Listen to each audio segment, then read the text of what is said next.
stocks took yet another major dive. CBS News national correspondent Jeff Glor is on the floor of the New York Stock Exchange with the very latest on this whiplash on Wall Street. Hey, Jeff, how are you? Hey, Chris, I'm well, but the market maybe not so much. How about these dives? Yeah, 3 out of the past 5 trading days, the Dow is down at least 400 points. Overnight, overseas markets seem to have stabilized somewhat as we prepare for another interesting trading day here today.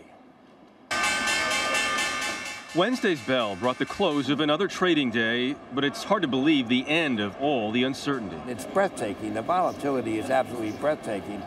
This recent 520-point slide for the Dow led largely by new fears over Europe.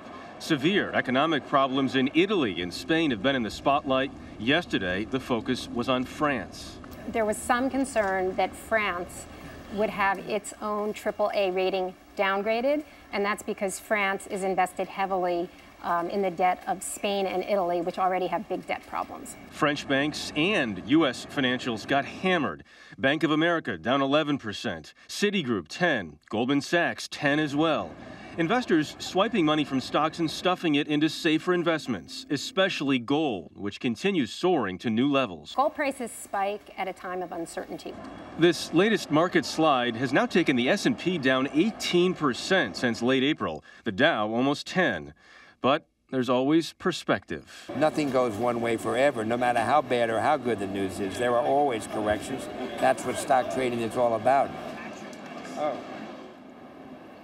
Dow is still up more than 60% from its deep low in March of 2009. Art Cashin of UBS was here for that, been here for many more rides. Art, good to see you again. See you. Let's talk about 2008 comparisons. People talking about that. Is this similar to 2008? Well, not exactly, although I must admit that the chief question yesterday was, how do you say Bear Stearns in French?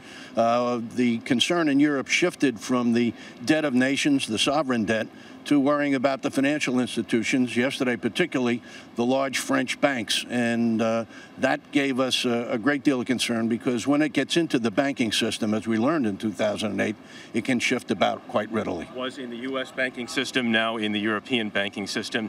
If you're the average investor at this point, what's the advice? Stay away until all this calms down?